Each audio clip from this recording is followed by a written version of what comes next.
The following is an excerpt from the book Experiences of Thought by Anthony Kahn, available now on Amazon.com and Kindle. Outside the box, mind how you measure. As human beings, we have a tendency to organize ourselves into hierarchies and to look up to some whilst looking down on others. It is not even uniquely human. Hierarchies tend to be adopted by any organisms that function as social groups. We even have a slang term for our own behavior borrowed straight from the animal kingdom, pecking order, derived from our observations of birds. But if we insist on having a hierarchy, then what is it that we should base it on? This is an important question, and we shall revisit it in the next chapter. But within the context of our idealistic model of the universe, we shall for the moment consider how one might define or measure the scale of a mind. When most of us think about the place of humans within the vast family tree of organisms that constitute the fauna of the world, it is intelligence that gives us our place on the topmost branch. The reason we dominate the animal kingdom is because we are the smartest, or at least so we assume. But in any case, what actually is intelligence, and does it really entitle us to a lofty view of ourselves? Is it even the best measure of the scale of a mind and its capacity? Does a high-end IQ entitle you to a bigger piece of the pie when it comes to all that life has to offer? What does an IQ even measure, and is it a good proxy for intelligence in the first place? Albert Einstein was no doubt being modest when he declared, "I have no special talents, I am just passionately curious." But he was an adept logical thinker with an impressive intuition, and not one to take any idea for granted just because it was the prevailing thinking of his time. Whether he thought deeply on this topic before penning this line or not, it is nevertheless an insightful observation.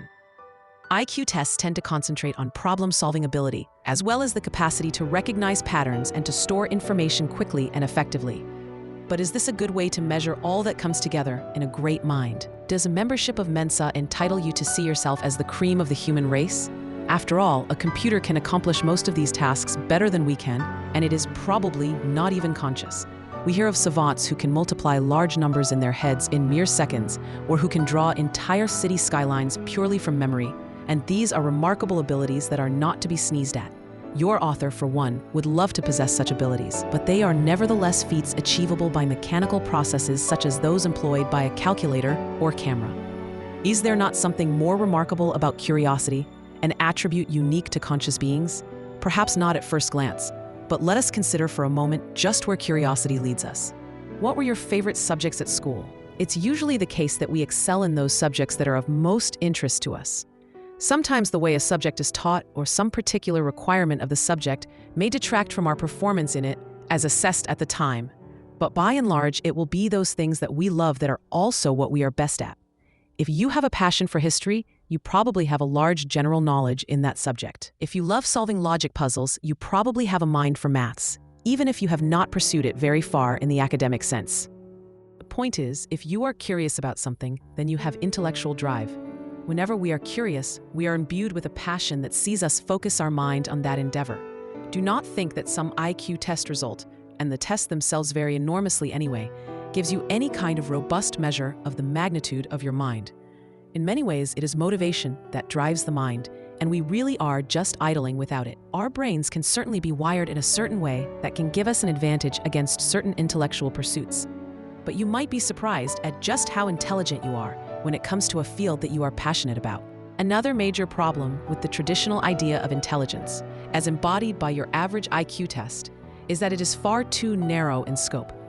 It tends to focus purely on what we might term mathematical intelligence, to the detriment of other abilities that are equally meritorious. In short, it is better to think of IQ tests as aptitude tests for a subset of human endeavors. They serve a purpose, but a limited purpose, and are subject to bias based on prior education and pre-existing intellectual tools with which we may or may not have become acquainted. So how should we gauge intelligence if we are resolved on having some measure of what makes us special? A far better proxy would arguably be creativity. Not every mind that has brought to your life something out of the ordinary or of great utility would have scored well in your traditional IQ test. By contrast, however, every single mind that has shaped this world for the better has had to be creative. Our capacity to create is something that defines us in terms of our usefulness to others and the role that we have in the world. It is indeed something to be proud of, and yet it is still not the be-all and end-all of that intrinsic worth that every conscious being shares. Our value should never be measured based on our usefulness to the wider world. Various societies have thought to categorize us along those lines in the past and still do in the present to varying degrees, and it has never led to a prosperous or happy society. No one has the right to apply their subjective view of worth onto another, and yet the fruits of such thinking are found everywhere we look.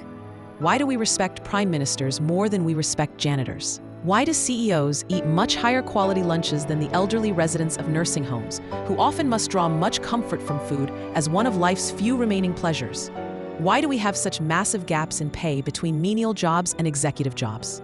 Every role is necessary, and every employee who fulfills them is just as capable of experiencing the finer things in life. In the end, it is not intelligence or even creativity that gives us our intrinsic worth. We are not valuable only when we are useful. It is a wonderful thing to serve others, but it is not our capacity in this regard that makes us special or worthy of care and kindness.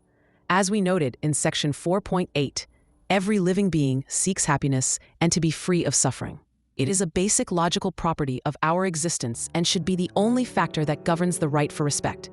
Every being has the capacity to be happy and the right to be happy. Every being has the capacity to suffer and the right to be protected from suffering. Our capacity for happiness and our capacity to suffer are a measure of our capacity to experience, and the depth of our experience is the depth of our consciousness. Consciousness is the ultimate creator and the ultimate measure of creativity. We are bubbles of experience, and it is our capacity to experience that ultimately defines us and endows us with our intrinsic worth.